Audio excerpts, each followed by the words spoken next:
কণ্ঠ। নমস্কার, ভয়কণ্ঠ চ্যানেলে আপনাদের সবাইকে আন্তরিক স্বাগতম। অন্ধকারের গভীরে লুকিয়ে থাকা এমন কিছু অলৌকিক মায়াজাল থাকে যা নিঃশব্দে বদলে দেয় মানুষের নিয়তিকে। আজ আমরা আপনাদের জন্য নিয়ে এসেছি এক চরম শিহরণ জাগানো গল্প, অভিশপ্ত বান। ছদ্মনামধারী লেখক অগ্নিদেব রায়ের কলমে। শতরূপা, সুনন্দা, ঝুমা, সৌভিক, অয়ন্তিকা সহ আমাদের অন্যান্য সহশিল্পীদের কণ্ঠের নিখুঁত অভিনয়ে সাজানো এই গল্পটি আশা করি আপনাদের রাতের ঘুম উড়িয়ে দেবে। চলুন তবে আর দেরি না করে শুরু করা যাক আজকের শিহরণ জাগানো গল্প, অভিশপ্ত বান।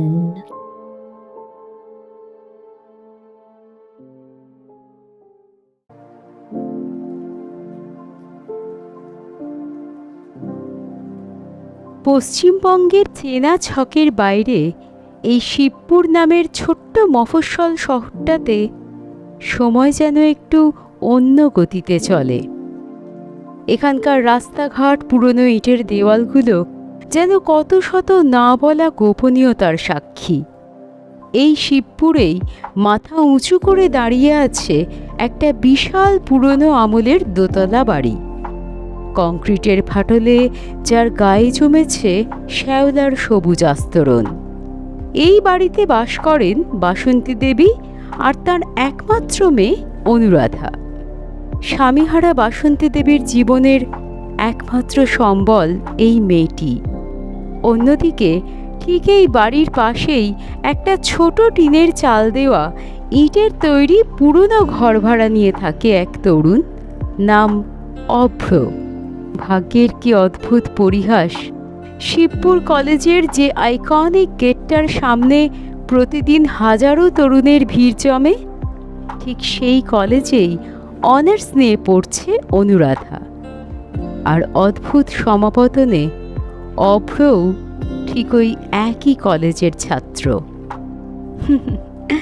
কলেজের এই চত্বরটাই হলো সেই জাদুকরী জায়গা যেখানে অভ্রর না বলা শব্দগুলো প্রথমবার বাস্তবে রূপ নিতে শুরু করেছিল। অভ্রর মুখে কোনো বড়াই বা বড় বড় কথা নেই। সে ভীষণ লাজুক প্রকৃতির এক তরুণ, কিন্তু অনুরাধাকে দেখলে তার চোখের ওই দীপ্তিটাই বলে দেয় এই দূরত্বের দেয়াল সে কবেই ভেঙে ফেলতে চেয়েছে। কি রে অনু, আজ কলেজ থেকে ফিরতে এত দেরি হলো কেন বলতো? ঘড়ি কাটা দেখেছিস কটা বাজে? এই ভর সন্ধ্যায় রাস্তাঘাট কেমন ফাঁকা হয়ে যায়। একা একা তোর ওই রাস্তা দিয়ে আসতে আমার বুকের ভেতরটা কেমন ছ্যাদ করে ওঠে রে। তোকে না কতবার বলেছি কলেজ ছুটি হলেই সরাসরি বাড়ি চলে আসবি, পথে আর কোথাও আড্ডা দিতে হবে না। জানিস তো এই শিবপুর এলাকাটা আগের মতো আর নেই। আজকাল কেমন যেন অচেনা লোকজনে আনাগোনা বাড়ে সন্ধে নামলি। আহা মা, তুমি না প্রতিবারই খামোকা এত টেনশন কেন করো বলো তো? আর আজ ডিপার্টমেন্টের ল্যাবরেটরির প্রজেক্টের একটু কাজ বেশি ছিল তো, তাই ম্যাম আমাদেরকে একটু আটকে রেখেছিলেন। তাছাড়া আমি কি আর একা একা বাড়ি আসি নাকি মা? তুমি তো জানোই আমাদের কলেজ থেকে ফেরার পথে এই বাসতলা মোড়টার পর থেকেই তো সবাই একসঙ্গে আসে। আর তাছাড়া আজ একটা মজার ঘটনা ঘটেছে মা, তুমি বিশ্বাসই করবে না। যে ছেলেটা কিছুদিন আগে আমাদের পাশের বাড়িটায় ভাড়া এসেছে, কি যেন নাম, হ্যাঁ অভ্র, ওই ছেলেটাও তো আমাদেরই কলেজে পড়ে। আর শুধু তাই না, আজ লাইব্রেরির সামনে হঠাৎ আমার নোটবুকটা হাত থেকে পড়ে গিয়েছিল, আর ও নিজের হাতে সেটা তুলে আমার দিকে বাড়িয়ে দিল। একটু অকওয়ার্ডলি হাসছিল বেচারা। ওহ, অভ্রর কথা বলছিস? ওরকম একটা ভদ্র, শান্ত, অমায়িক ছেলে আজকাল দেখা যায় না। কোনো দিন কোনো উচ্চবাচ্য নেই, কারোর সাথে ঝামেলা নেই, সারাদিন নিজের পড়াশোনা নিয়ে ব্যস্ত থাকে। সেদিনও তো বারান্দায় দাঁড়িয়ে দেখছিলাম, বাজারে ভারী ব্যাগটা দেখে নিজে থেকেই কেমন হাত বাড়িয়ে আমার হাত থেকে নামিয়ে দিল। এমন সোনার টুকরো ছেলে আজকালকার দিনে কোথায় পাওয়া যায় বল? উফ মা, তুমিও না সবসময় কেমন একটা বাড়িয়ে বলো তো। আমি কিছু বললাম আর অমনি তুমি সেটা লম্বা চওড়া সার্টিফিকেট দেওয়া শুরু করে দিলে। ও তো জাস্ট একটা সাধারণ সাহায্য করেছিল, অত বড় করে ভাবার কিচ্ছু নেই। তবে হ্যাঁ, এটা ঠিক যে অভ্রর স্বভাবটা সত্যিই খুব ভালো। যাকগে, হাত মুখ ধুয়ে ফ্রেশ হয়ে নে তাড়াতাড়ি। আমি এখনই গরম গরম চা আর পাকোড়া বানাচ্ছি। পেটে কিছু দিয়ে তবে পড়তে বসবি। দিনটি ছিল রবিবার, অর্থাৎ ছুটির দিন। আর রবিবারের অলস দুপুরের সেই নিস্তব্ধতা ভেঙে হঠাৎই বেজে ওঠে বাসন্তী দেবীর বাড়ির কলিং বেল। কলিং বেলের আওয়াজ শুনে বাসন্তী দেবী হাত মুছতে মুছতে বারান্দার দিকে এগিয়ে যান। দরজা খুলতেই সামনে দাঁড়িয়ে থাকে অভ্র। তার পরনে একটা সাধারণ টি শার্ট, চুলে হালকা উস্কো খুস্কো ভাব, আর এক হাতে অ্যালুমিনিয়ামের একটা ছোট বাটি ধরা। তার মুখাবয়বে কিছুটা দ্বিধা আর মৃদু একটা হাসির ছাপ। আরে অভ্র যে, বলো বাবা, হঠাৎই ভর দুপুরে আমাদের এদিকে? সব ঠিকঠাক তো? আর তোমার হাতে ওই ছোট বাড়িটা কি বলো তো? দাঁড়িয়ে আছো কেন বাইরে? ভেতরে এসো না বাবা। না কাকিমা, আসলে ঠিক সেরকম কিছু না। মানে আজ সকালে বাজার থেকে একটু মাটন এনেছিলাম তো, তাই ভাবলাম আপনাদের বাড়িতে একটু দিই। আপনি তো মাঝে মাঝেই রান্নার সময় কিছু না কিছু দেন, তাই আমার একটু ইচ্ছে হলো, তাই আপনাদের জন্য একটু এনেছি আর কি। আরে ছি ছি বাবা, তুমি আবার কষ্ট করে এসব করতে গেলে কেন বলো তো? তুমি তো আমার নিজের ছেলের মতোই। তোমার কাছ থেকে কি এসব ভালো লাগে নাকি? একা থাকো, পড়াশোনা নিয়ে সারা দিন খাটো, তার উপর আবার এসব ঝামেলা করতে গেছো কেন বলো তো? তবে হ্যাঁ, মাংসের গন্ধটা কিন্তু দারুণ বেরিয়েছে। আমাদের অনুরাধা, ও তো আবার মাংস পেলে আর কিচ্ছু খোঁজে না। ও শুনলে তো আবার পাগলের মতো করবে। ঠিক সেই মুহূর্তে ঘর থেকে বইয়ের পাতা উল্টোতে উল্টোতে বাঁ হাত দিয়ে চুল বাঁধতে বাঁধতে ড্রয়িং রুমে এসে হাজির হয় অনুরাধা। মায়ের হাতে মাংসের বাটিটা দেখতেই তার চোখ দুটো আনন্দে চকচক করে ওঠে। অভ্রকে সেখানে দাঁড়িয়ে থাকতে দেখে সে কিছুটা অবাক হয়, আর অভ্রও অনুরাধাকে সামনে দেখে একেবারে জমে যায়। বাপ রে, এ তো পুরো দেখছি তাক লাগানো কাণ্ড। সত্যি বলছি, আজ রোববারটা পুরো জমে গেল। অনুরাধার কথা শুনে অভ্র হালকা হালকা হাসছিল। অনু সেটা লক্ষ্য করে বলল, হেসো না তো অভ্র, আমি জানি তুমি একা হাতে এইসব রান্না করেছো। আমি না মাংসের গন্ধ পেলে আর নিজেকে কন্ট্রোলই করতে পারি না। আচ্ছা অভ্র, আমি মাংস খেতে পছন্দ করি বলেই কি তুমি এনেছো? আরে না না অনু, মানে মানে ঠিক আমি ঠিক তোমার জন্য আলাদা করে কিছু ভেবে আনিনি। আসলে আমি তোমাদের দুজনের জন্যই নিয়ে এসেছিলাম, ওই আর কি। ও মা, তাই নাকি? আর নাটক করতে হবে না তোমাকে, স্বীকার করে নিলেই তো হয় যে আমার পছন্দ বলেই আজ স্পেশাল করে রান্না করে এনেছো। অত ঘুরিয়ে পেঁচিয়ে কথা বলার কি আছে বলো তো? না মানে আসলে আমার ঘরে একটু কাজ আছে তো, গ্যাসের ওভেনটা অন করা আছে বোধহয়। আমি তাহলে এখন আসি কাকিমা, হ্যাঁ পরে আসবো। অভ্র কোনো উত্তর শোনার সুযোগ না দিয়েই এক প্রকার দৌড়ে পালিয়ে যায়। দরজার বাইরে তার পায়ের শব্দ মিলিয়ে যায়। অভ্রর এই লজ্জা আর পালিয়ে যাওয়ার কাণ্ড দেখে বাসন্তী দেবী হালকা হাসেন। তিনি মায়ের মন দিয়ে পরিষ্কার বুঝতে পারেন যে এই সহজ সরল ছেলেটার মনে তার মেয়ের জন্য ঠিক কতটা গভীর অনুভূতি লুকিয়ে রয়েছে। অনুরাধা তখন মুচকি হেসে নিজের ঘরের দিকে ফিরে যায়, কিন্তু এই ছোট মাংসের বাটিটা যেন তাদের দুজনের মনের মাঝের দূরত্বটুকু আরও কিছুটা কমিয়ে দেয়। ঘড়ির কাঁটায় তখন সকাল 10টা। কিপ্পুরের রোদ ঝলমলে এক সকালে নিজের বাড়ির বাইরে দাঁড়িয়ে অভ্রের জন্য ছটফট করে অপেক্ষা করছে অনুরাধা। বাড়ির বাইরে দাঁড়িয়ে অনুরাধা বারবার নিজের ঘড়ি দেখছে, পায়ের জুতো দিয়ে মাটিতে আলতো টোকা দিচ্ছে। তার মুখাবয়বে বিরক্তি আর অধৈর্যের স্পষ্ট ছাপ। সে নিজের সাথেই বিড়বিড় করে কথা বলতে শুরু করলো। উফ, এই ছেলেটার কি একটু টাইম জ্ঞান নেই নাকি? ঘড়ির কাঁটা 10টায় ছুঁই ছুঁই, আর ওর এখনও বেরানোর নামগন্ধ নেই। সেদিনও তো দেখলাম কলেজে যাওয়ার সময় ঠিক একই কায়দায় লেট করলো। একটা ছেলে মানুষ অত সেজেগুজে সময় নষ্ট করে নাকি? আজকালকার দিনে তো মেয়েরাও এত সময় নেয় না যতটাই অভ্রমশাই নেন। ঠিক তখনই বাড়ির ভিতর থেকে তাড়াহুড়ো করে বেরিয়ে আসে অভ্র। গায়ে একটা নীল চেক শার্ট, চুলগুলি পরিপাটি করে আঁচড়ানো, চোখে সানগ্লাস, যেন কতকটা কোনো সিনেমার হিরোর মতো দেখতে। সামনে অনুকে রাগী মুখ নিয়ে দাঁড়িয়ে থাকতে দেখে অভ্র বলল, সরি অনু, একটু বেশি দেরি হয়ে গেল। আসলে কি জানো তো, আমার ওই ফেভারিট নীল শার্টটা কিছুতেই খুঁজে পাচ্ছিলাম না। তার উপর ইস্ত্রিটাও ঠিকঠাক কাজ করছিল না, সেই জন্য একটু দেরি হয়ে গেল।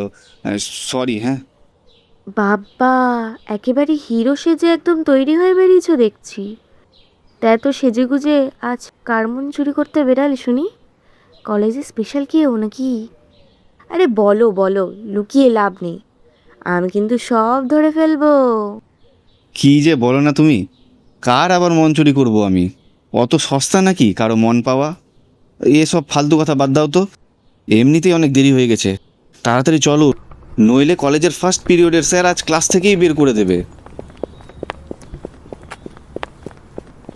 হাসি ঠাট্টা আর খুনসুটিতে ভরা সেই রাস্তা পেরিয়ে দুজনে একসাথে পা রাখল শিবপুর কলেজের চত্বরে। সারাদিন ক্লাসের ফাঁকে ফাঁকে খুনসুটি আর ঠাট্টায় কাটল তাদের চমৎকার একটা দিন। কলেজ শেষ হয়ে যখন সবাই বাড়ির পথ ধরছে, তখনই অভ্রর মুখটা কেমন যেন গম্ভীর হয়ে উঠল। তার কিছু জরুরি কাজ বাকি থাকায় সে অনুরাধাকে একা চলে যেতে বলল। শোনো অনু, আজ তোমার সাথে আমি বাড়ি ফিরতে পারছি না, ঠিক আছে? আসলে ডিপার্টমেন্টের লাইব্রেরিতে আমার একটু কাজ বাকি আছে। স্যারের সাথে প্রজেক্ট নিয়ে কিছু কথা বলতে হবে। তুমি এক কাজ করো, তুমি আজ একা বাড়ি চলে যাও, আমার ফিরতে একটু দেরি হবে। একদম না, আজ আমি কোনো কথা শুনবো না তোমার। তুমি একা একা পড়ে থাকবে আর আমি একা একা বাড়ি চলে যাব? সেটা হচ্ছে না বাপু, আমার একদম ভালো লাগছে না একা একা ফিরতে। তুমি যদি না যাও, আমিও এখান থেকে এক পা নড়ছি না। দেখি তোমার কোন প্রজেক্টের কাজ আছে। আরে অনু, জেদ করো না প্লিজ। তুমি জানো তো কাজটা আমার জন্য কতটা জরুরি। আজ যদি স্যারের সাথে দেখা না করি, তবে সামনের সপ্তাহে বিপদে পড়ে যাব। তুমি প্লিজ বাড়ি চলে যাও, প্লিজ, রাগ করো না আমার উপর। অভ্রর সেই অসহায় মুখের দিকে তাকিয়ে অনুরাধা আর জেদ করতে পারে না। মন খারাপ করা একরাশ ক্লান্তি নিয়ে সে একাই ফিরে আসে সেই বিশাল পুরনো বাড়িতে। ঠিক তার ৪-৫ ঘন্টা কেটে যাওয়ার পর শিবপুরের রাতের আকাশে যখন জোনাকি জ্বলছে, তখন অভ্রর মোবাইল থেকে একটা ছোট্ট মেসেজ এসে পৌঁছয় অনুরাধার ফোনে।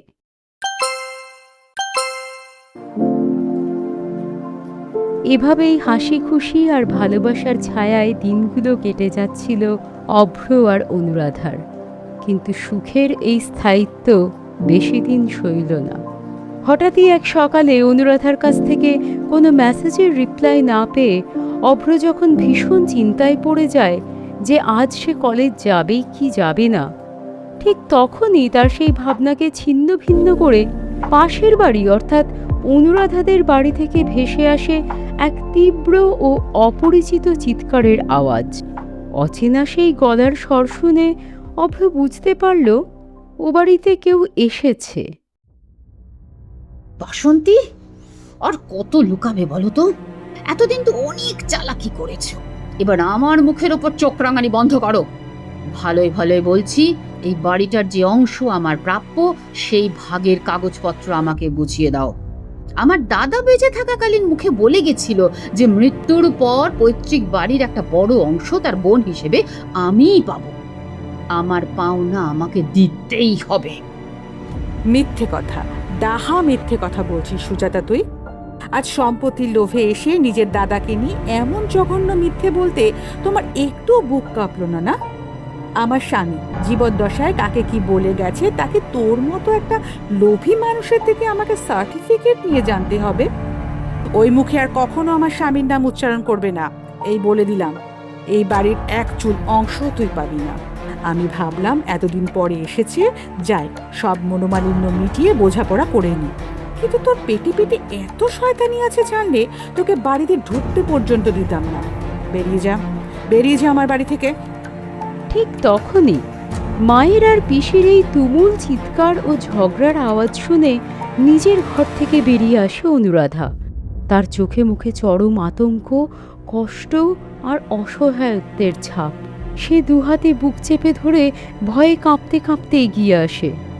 পিসি, মা, তোমরা থামো না প্লিজ।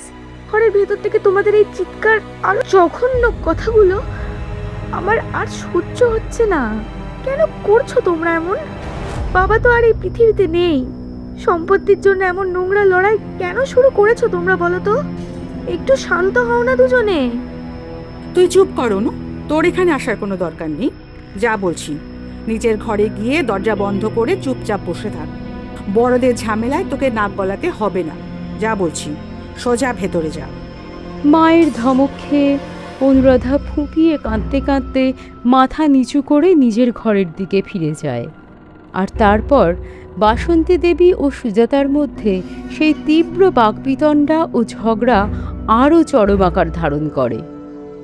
আমাকে আমার বাড়ি থেকে তাড়িয়ে দিচ্ছিস বাসন্তী? ঠিক আছে, ঠিক আছে, মনে রাখিস আজকের এই অপমানের কথা।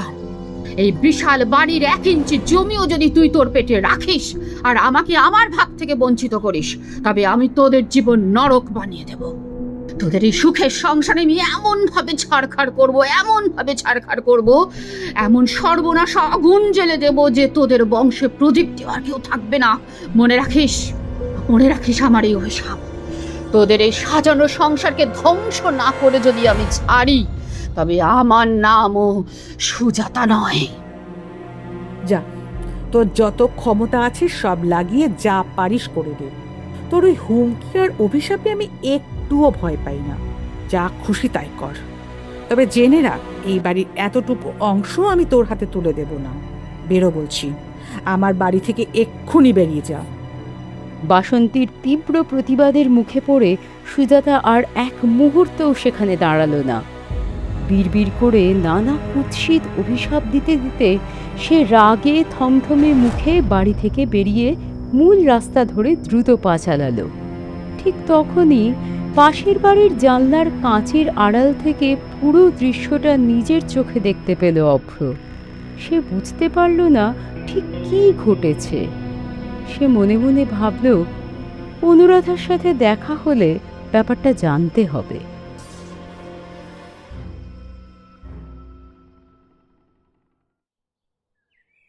কলেজের ফ্রি পিরিয়ডে ছায়া ঘেরা এক কোণে পাশাপাশি বসেছে অভ্র আর অনুরাধা।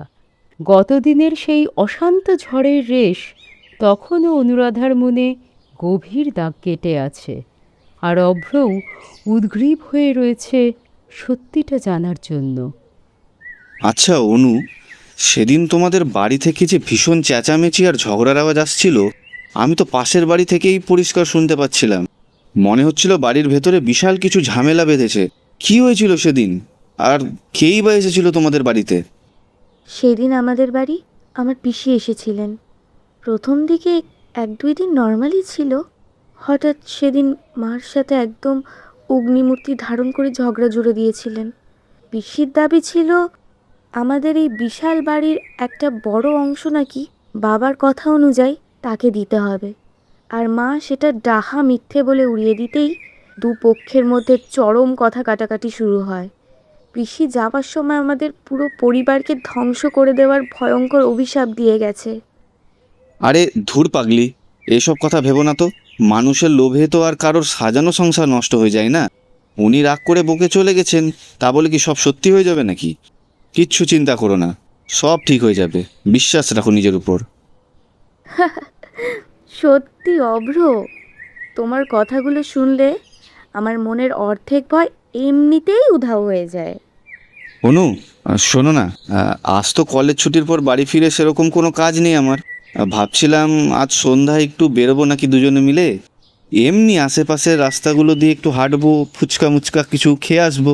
তাহলে দেখবে তোমার মনটাও একদম ফ্রেশ হয়ে যাবে। বেশ, তো তাই হবে। আমি বাড়ি ফিরে একটু ফ্রেশ হয়ে নিই, তারপর তোমাকে ফোন করবো খন। কেমন? এভাবেই হাসি মুখে বিদায় নিয়ে দুজনে যে যার বাড়ি ফিরল। আস্তে আস্তে বেলা গড়িয়ে নামল অন্ধকার সন্ধ্যা। অভ্র নিজের ঘরে বসে ভাবছে এইমাত্র অনুরাধাকে একটা ফোন করবে, ঠিক তখনই তার ফোনটা বেজে উঠল। অনুরাধার ফোন। অভ্র ফোনটা রিসিভ করে বলল, এত দেরি? আমি ভাবলাম একেবারে রাত্রেই বেরোবো বোধহয় আমরা। ফোনের ওপার থেকে ভেসে আসলো একটি চেনা কণ্ঠ। না, সেটা অনুর গলা না, অনুর মায়ের অর্থাৎ বাসন্তী দেবীর। উনি কাঁপা কাঁপা গলায় বললেন, অব্র, ও অব্র, তুমি একবার তাড়াতাড়ি আমাদের বাড়িতে আসো তো বাবা।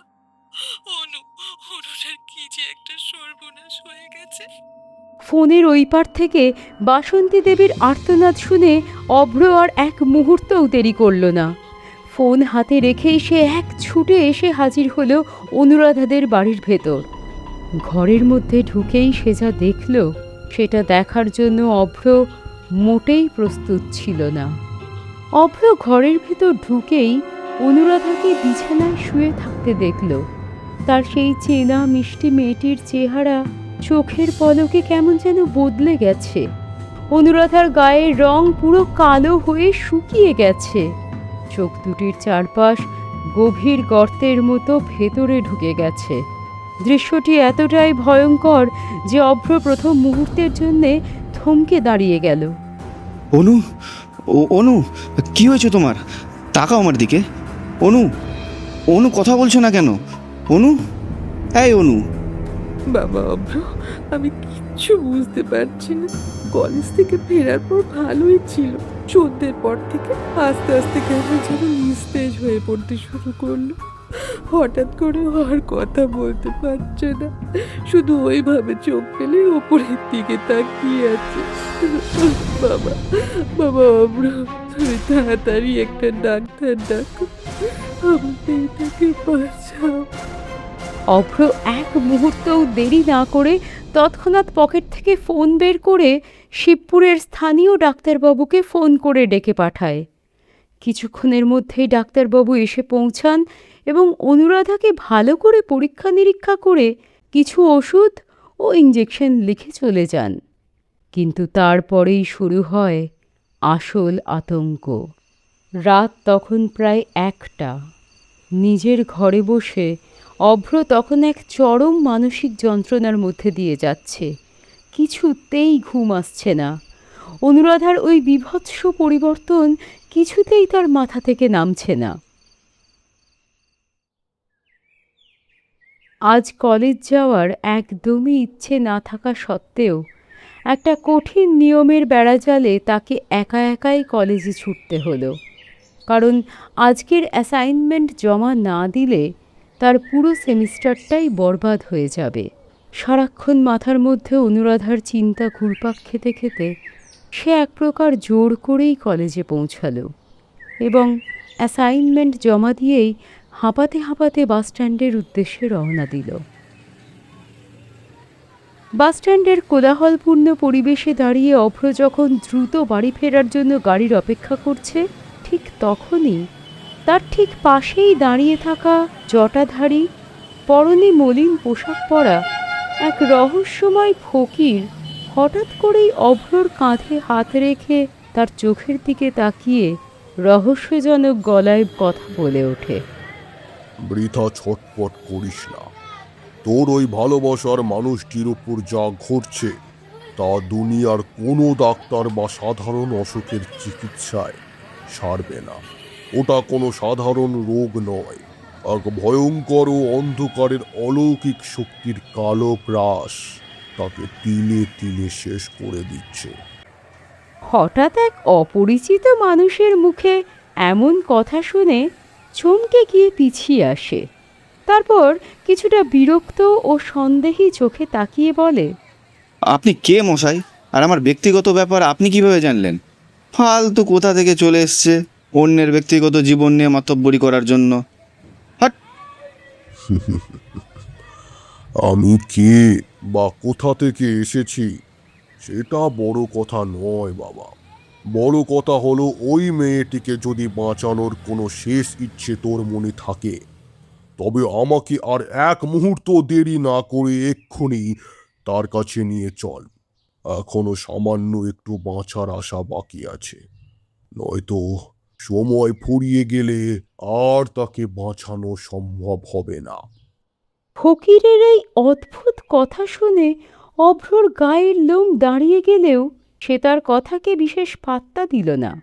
সে মনে মনে ভাবল, এ আবার কোন নতুন পাগল জুটে গেল।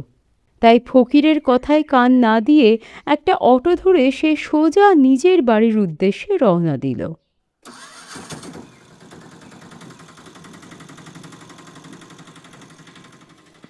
বাড়ির কাছে এসে অটো থেকে নেমে রাস্তায় পা রাখতেই অভ্রর চোখ দুটো কপালে উঠে যায়।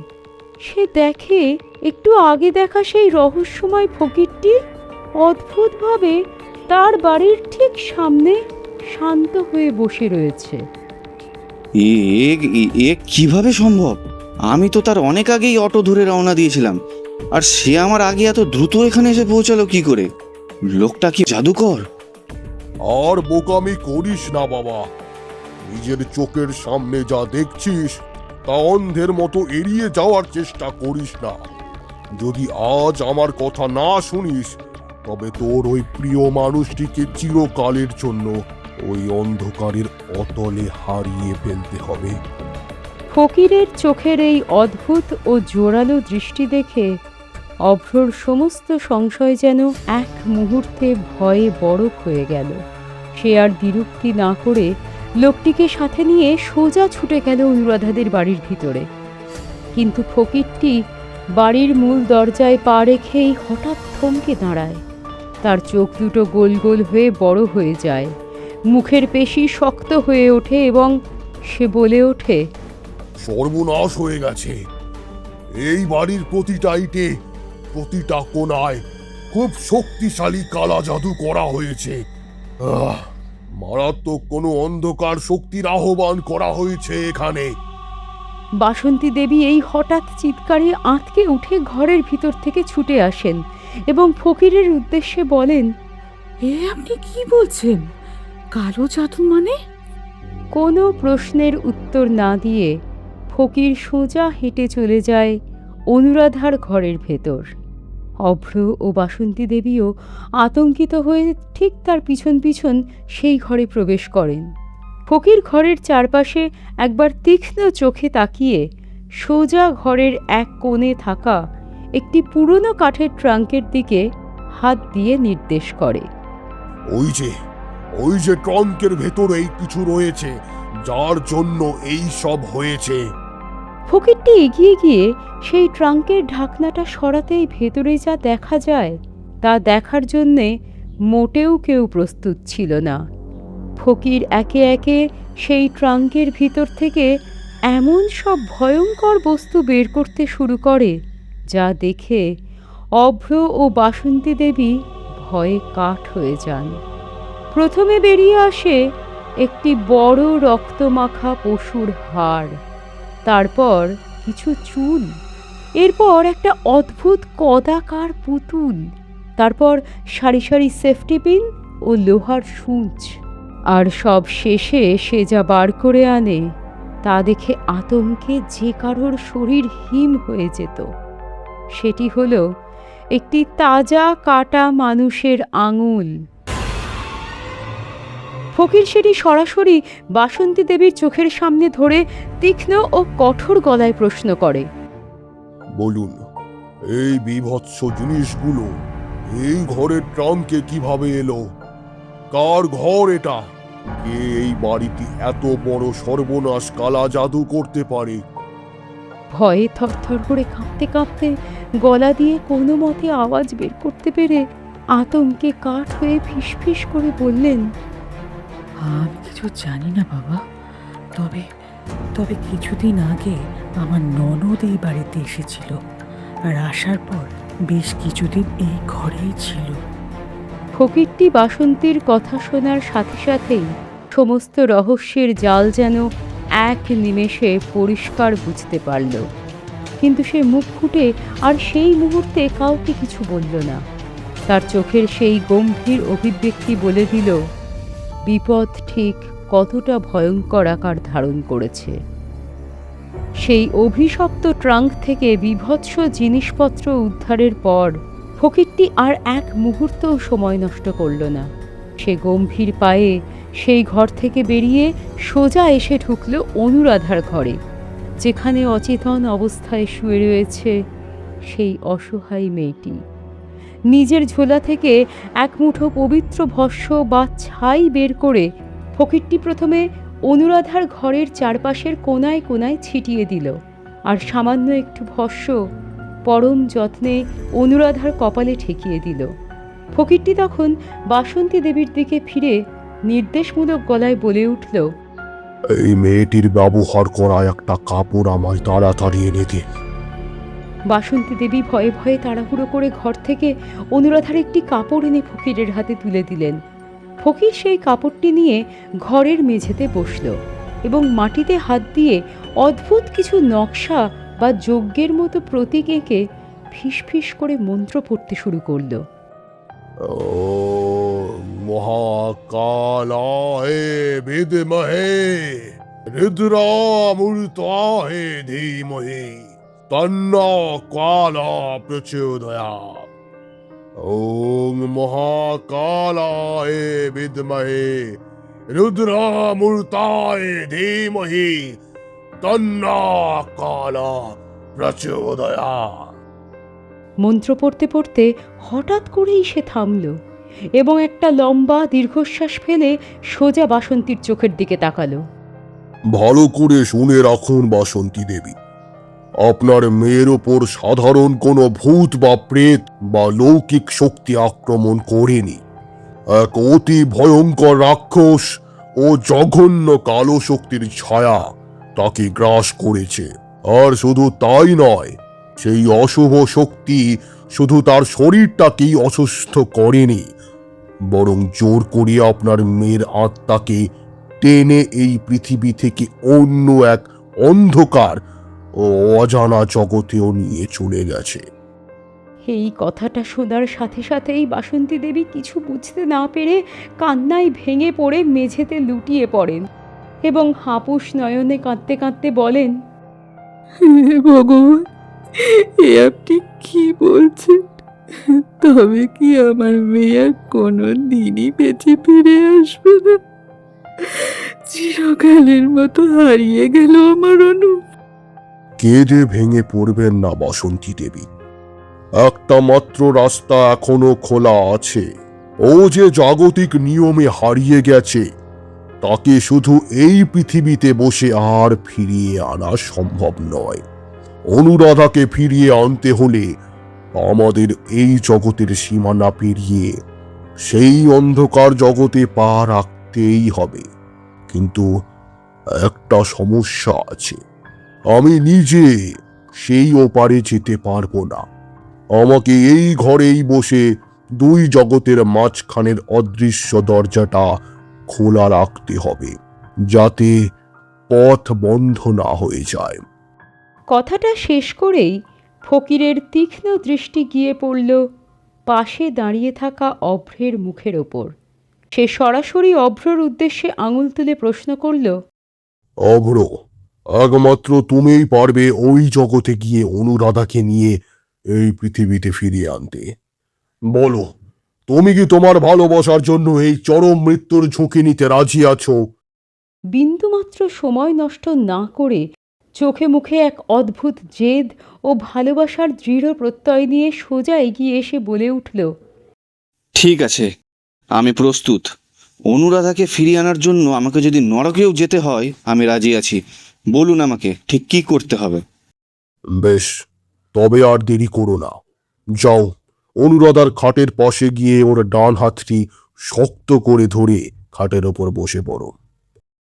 অভ্র তৎক্ষণাৎ গিয়ে অনুরাধার হিমশীতল হাতটি নিজের হাতের মুঠোয় শক্ত করে ধরে বসল। ঠিক তখনই ফকিরটি তার ঝোলা থেকে একটি অদ্ভুত লালচে সুতো বের করে অভ্র ও অনুরাধার হাতের জট পাকানো কবজির চারপাশে শক্ত করে বেঁধে দিল। সুতোটি বাঁধার সাথে সাথেই ঘরের মধ্যে এক তীব্র হিমশীতল হাওয়া বইতে শুরু করলো, আর চোখের পলকে সমস্ত ঘর ঘুরতে শুরু করার মতো অদ্ভুত এক ঘোরে অভ্রর মাথাটা ভারী হয়ে এলো। মুহূর্তের মধ্যে সে সম্পূর্ণ অচৈতন্য হয়ে খাটের উপর লুটিয়ে পড়ল। অজ্ঞান হওয়ার পর চেতন যখন ফিরল, অভ্র চোখ মেলে তাকালো, কিন্তু চারপাশের এই দৃশ্য দেখে তার হৃৎপিণ্ড যেন এক মুহূর্তের জন্য থেমে গেল। সে বুঝতে পারল না সে কোথায় এসে পৌঁছেছে। চারপাশে কেবল ঘুটঘুটে অন্ধকার, আর সেই অন্ধকারের বুক চিরে যেখানেই চোখ যায় সেখানেই ছড়িয়ে রয়েছে পচে যাওয়া রক্ত আর মানুষের কঙ্কাল। নরকের মতন সেই ভয়ঙ্কর পরিবেশ দেখে প্রথমটায় গায়ের রক্ত জমে গেলেও মনের গভীরে অনুরাধার প্রতি থাকা গভীর ভালোবাসা তাকে সমস্ত ভয় জয় করার সাহস জুগিয়ে দিল। সে শক্ত মানসিকতার সাথে সামনের অজানা অন্ধকারের দিকে পা বাড়ালো। কিছুদূর সামনে এগিয়ে যাওয়ার পরেই অভ্র কুয়াশা আর অন্ধকারের মধ্যে দেখতে পেল মাটিতে অদ্ভুত ও জীর্ণ পোশাকে পড়ে রয়েছে একটি মেয়ে। সে কৌতূহল ও আশঙ্কায় দ্রুত তার কাছে গিয়ে পৌঁছালো, আর কাছে গিয়েই তার সমস্ত শরীর শিউরে উঠল। সেই মেয়েটি আর কেউ নয়, সে ছিল অনুরাধা।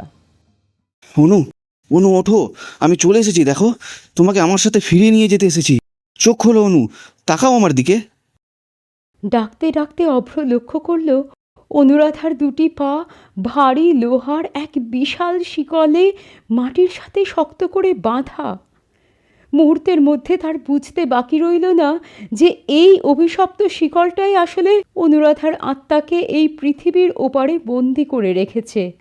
সে আর এক মুহূর্তও নষ্ট না করে নিজের সর্বশক্তি দিয়ে সেই শিকলটা ভাঙার চেষ্টা করতে লাগলো।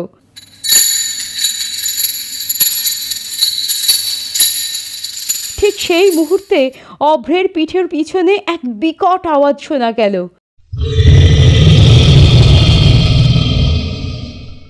যেন কোনো দানবীয় ও হিংস্র পশু তার পিছনে এসে দাঁড়িয়েছে। সে চমকে পিছন ফিরে তাকাতেই তার চোখের সামনে যা ভেসে উঠল তা মানুষের কল্পনার বাইরে। ছোটবেলার রূপকথার গল্পে পড়া সেই অসুর বা রাক্ষসদের ছবির সাথে হুবহু মিলে যাওয়া এক বিশালাকায় মূর্তি তার সামনে দাঁড়িয়ে। তার মাথায় মস্ত বড় দুটো বাঁকানো শিং, মুখ দিয়ে বেরিয়ে রয়েছে রক্তমাখা বড় বড় দাঁত, আর 2.5-3 মানুষের সমান তার সেই ভয়ঙ্কর শরীর। এই বিভৎস দানবকে সামনে দেখে অভ্রর সমস্ত শক্তি যেন ভয়ে কুঁকড়ে গেল। কিন্তু মুহূর্তের মধ্যে নিজেকে সামনে দিয়ে সে আবার অনুরাধার শিকল ভাঙার জন্য জোর খাটাতে শুরু করলো। আর তখনই সেই রাক্ষসটি এক মুহূর্তের জন্যও সময় দিল না। দানবীয় গতিতে এগিয়ে এসে সেই রাক্ষসটি অভ্রর বুকে সজোরে এক ধাক্কা মারল, আর সেই মারাত্মক আঘাতে অভ্র ছিটকে গিয়ে প্রায় 100 মিটার দূরে গিয়ে আছড়ে পড়ল। তার শরীর ক্ষতবিক্ষত হয়ে গেল, হাত থেকে অঝরে রক্ত ঝরতে লাগলো।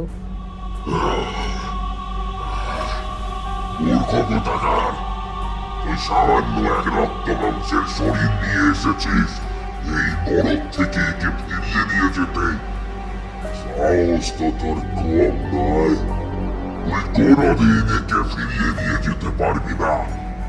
এখন থেকে এ আমার, আর আজ তোকে এখানেই আমি শেষ করবো।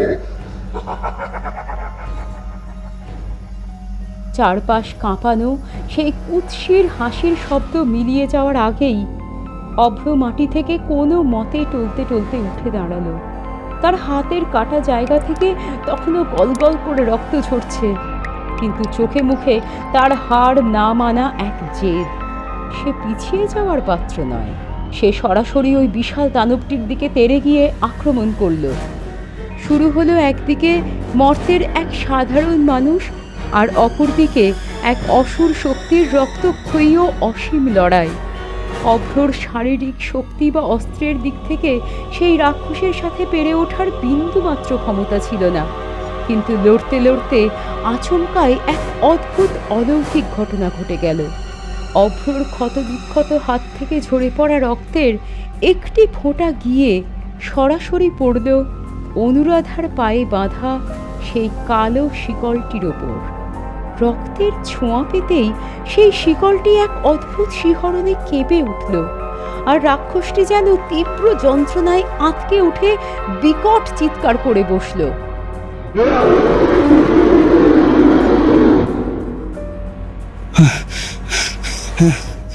ও, এবার বুঝলাম, রক্ত, এই নরকের জঘন্য শক্তির ওপর রক্তের এই পবিত্র স্পর্শই এর দুর্বলতা। আর বিন্দুমাত্র দেরি না করে অভ্র তার নিজের রক্তমাখা হাত দিয়েই আরও বেশি করে রক্তের ফোঁটা ছেটাতে শুরু করল অনুরাধার শিকলটার ওপর। অভ্র রক্তের প্রতিটি ফোঁটা সেই শিকলে পড়তেই রাক্ষসটি পাগলের মতো ছটফট করতে করতে বিকট আর্তনাদ করতে লাগলো, আর তার সাথে সাথেই চোখের পলকে ঝনঝন শব্দে সেই ভারী লোহার শিকল নিজের থেকেই ভেঙে টুকরো টুকরো হয়ে গেল। শিকল মুক্ত হওয়া মাত্রই অভ্র এক মুহূর্তও সময় নষ্ট না করে অচেতন অনুরাধাকে নিজের কোলে তুলে নিয়ে সেখান থেকে অন্ধের মতো ছুট লাগালো। ছুটতে ছুটতে হঠাৎ করেই সে অন্ধকারের মধ্যে দেখতে পেল একটি কাঠের দরজা জাতীয় কিছু একটা দাঁড়িয়ে আছে, আর কোনো কিছু না ভেবে সে অনুরাধাকে জড়িয়ে ধরে সোজা সেই দরজার মধ্যে ঝাঁপিয়ে পড়ল। দরজার ওপারে পা রাখতেই এক তীব্র ও চোখ ধাঁধানো আলোর ঝলকানি অভ্রর সমস্ত দৃষ্টিকে যেন স্তব্ধ করে দিল। তার চোখ দুটো ঝাঁঝিয়ে উঠল, আর ঠিক কিছুক্ষণ পরে যখন সে ধীরে ধীরে তার ভারী হয়ে থাকা চোখের পাতা খুলল, সে দেখতে পেল সে ফিরে এসেছে অনুরাধার সেই চেনা সেই ঘরের ভেতরে, যেখানে সে অনুরাধার ঠান্ডা হাতটি শক্ত করে ধরে খাটের পাশে বসে রয়েছে। তৎক্ষণাৎ সে খেয়াল করল তার হাতের মুঠোয় ধরা অনুরাধার ঠান্ডা হাতটা ধীরে ধীরে উষ্ণ হয়ে উঠেছে। চোখের পলকে অনুরাধার মুখের সেই বীভৎস কালো ও শুকিয়ে যাওয়া রূপ সম্পূর্ণ উধাও হয়ে গেছে। সে ফিরে পেয়েছে তার সেই পুরনো চেনা মিষ্টি রূপটি। আর ঠিক তখনই অনুরাধা তার ভারী চোখের পাতা দুটো মেলে তাকাল এবং ফিসফিস করে মা বলে ডেকে উঠল। বাসন্তী দেবী মেয়ের মুখে মা ডাক শুনে আর চোখের জল ধরে রাখতে না পেরে আনন্দে ও স্বস্তিতে হাপুস নয়নে কাঁদতে কাঁদতে ছুটে এসে অনুরাধাকে বুকে জড়িয়ে ধরল। অনু, আমার মা রে, তুই সত্যি ফিরে এলি? ভয় পাস না সোনা, আমি এখানেই আছি, তোর মা এখানেই আছে। আমার কি হয়েছিল বলো তো? আমি এভাবে শুয়ে কেন? আমার মাথাটা কেমন যেন ঘুরছে, সব কেমন যেন অন্ধকার লাগছে। বাসন্তী দেবী মেয়ের কপালে আদরের হাত বুলিয়ে চোখের জল মুছতে মুছতে হাসি মুখে সান্ত্বনা দিয়ে বলল, আরে সেসব কথা এখন বাদ দে তো মা, তুই এখন সম্পূর্ণ ঠিক আছিস, সেটাই সবচেয়ে বড় কথা। অত কিছু ভেবে শরীর খারাপ করতে হবে না, যা ঘটার ঘটে গেছে। আমি তোকে পরে সব বুঝিয়ে বলবো, এখন তুই চুপ করে একটু চোখ বুজে রেস্ট নে সোনা আমার।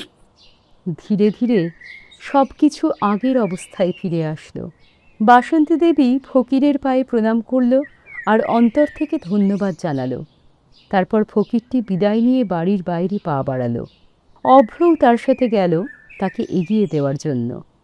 আজ যদি আপনি আমাদের সাহায্য না করতেন তবে অনুকে আমি কোনোদিনই আর ফিরে পেতাম না। আপনাকে শত কোটি ধন্যবাদ জানাই।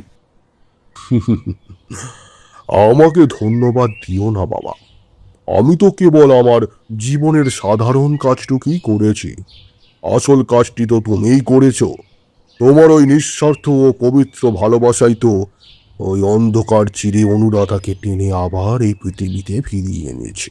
ভালোবাসার শক্তির কাছে বড় বড় অশুভ শক্তিও হার মানতে বাধ্য। কিন্তু একটা জিনিস আমি কিছুতেই বুঝতে পারছি না, আমি অচৈতন্য হওয়ার পর যেখানে গেছিলাম সেখানকার পরিবেশটা অনেকটা ওই গল্পে শোনা নরকের মতো লাগছিল। ফকির কোনো জবাব দিল না, খালি অভ্রর কাঁধে হাত রেখে মৃদু হাসল। তারপর বিষয় বদলে বলল, তোমাদের উপর ওপরওয়ালার অনেক আশীর্বাদ রয়েছে, তোমরা জীবনে অনেক সুখী হবে। আমারও আশীর্বাদ তোমাদের সঙ্গে রইল, ভালো থেকো। ফকিরের কথা শুনে অভ্রর বুকটা শ্রদ্ধায় ভরে গেল। সে মনে মনে ভাবল, এমন একজন মানুষকে এভাবে কৃতজ্ঞতা না জানিয়ে সামান্য কিছু দক্ষিণা বাবদ দেওয়া উচিত। সে ফকিরের উদ্দেশ্যে বিনীতভাবে বলে উঠল, আচ্ছা, আপনি একটু দয়া করে এখানে দাঁড়ান, আমি ভেতর থেকে এখনই ফিরে আসছি। অভ্র বাড়ির ভেতর ঢুকল এবং আলমারি থেকে কিছু টাকা বের করে এনে আবার বাড়ির বাইরে ছুটে এলো। কিন্তু বাইরে এসে সে দেখল সেখানে ফকিরটি নেই।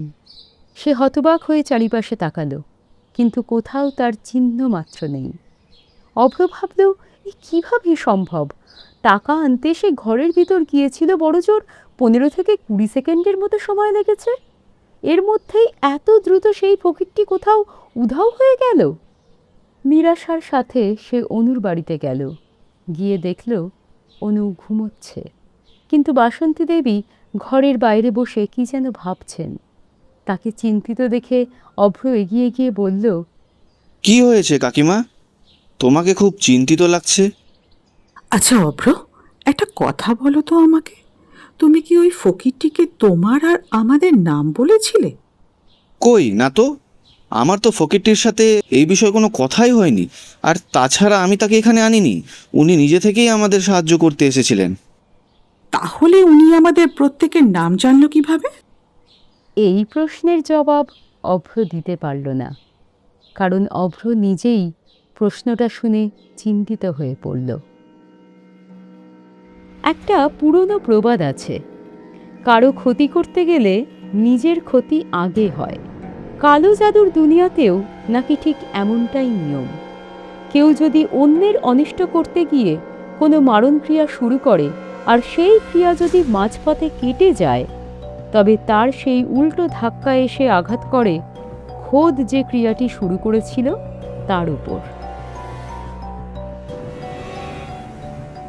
ঘটনাটি ঘটার বেশ কিছুদিন পরেই শিবপুরের বাতাসে ভেসে এলো এক হাড় হিম করা খবর। অনুরাধার সেই পিসি সুজাতাকে তার নিজের বন্ধ ঘরের ভিতর থেকে মৃত অবস্থায় পাওয়া গেল। পুলিশ যখন দরজা ভেঙে তার লাশটি উদ্ধার করল, তখন ঘরের চারপাশে ছড়িয়ে থাকা তন্ত্রবিদ্যার নানা উপকরণ দেখে খোদ তদন্তকারীদেরও চোখ কপালে উঠেছিল। মৃত্যুর আসল কারণ আজও সমাধান হয়নি। তাহলে কি?